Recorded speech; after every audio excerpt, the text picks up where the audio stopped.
All right, so in this video, we're going to go through the bare bones of organizing your database. Okay, so you can consider your database anywhere you store your customer and lead data. Okay, this is going to be both in your email software and your CRM. Okay, if your CRM also is used to send you as your email software, then it's just your CRM, right? It's like some people use HubSpot for their main CRM, and they also send email sequences through HubSpot, for example. Or if you use GoHighLevel, for example, that would be an example of you using a CRM that it acts as a CRM as well as an email software. Okay, for me and my clients, we recommend ActiveCampaign for your email software and Close.com for your CRM. All right, because those are two of the easiest to use and they have the best functionality and they work really well together for the type of people that we work with. All right, so in ActiveCampaign, for example, this is how you're going to want to organize your email lists. All right, I'm going to go into an example here. This is all you need to do. Remember, this is the bare. I'm not going to go into detail on like all the nitty gritty things you can do. This is the bare bones to start what you want to do. Okay, you want to have a list for all your leads. You're going to want to have a list for everyone that has booked an appointment, and then you're going to want to have a list of everyone that has enrolled into your program. All right, those are listed right here. Remember, these are each a separate email list.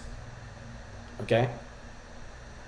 And then if you have, let's say you have a main $5,000 or $10,000 program, and let's say you upsell people to a mastermind for like $30K for a year or something like that, you can then have an email list if you want for that upsell program customers if you want. That's essentially all you really need to do to organize your email list. Again, this is the bare bones.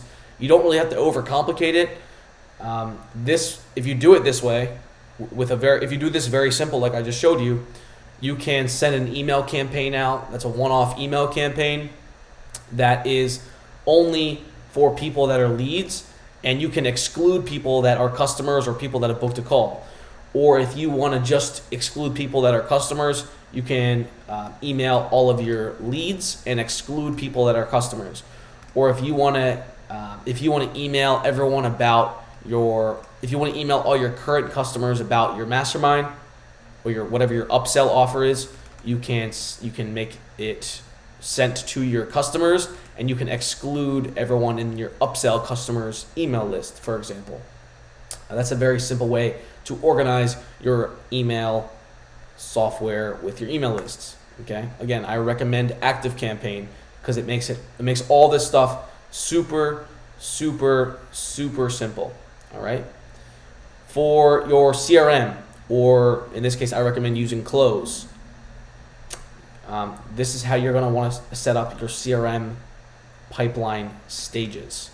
Okay, so if you go into Close, you have obviously your leads, right, which is everyone that's a lead.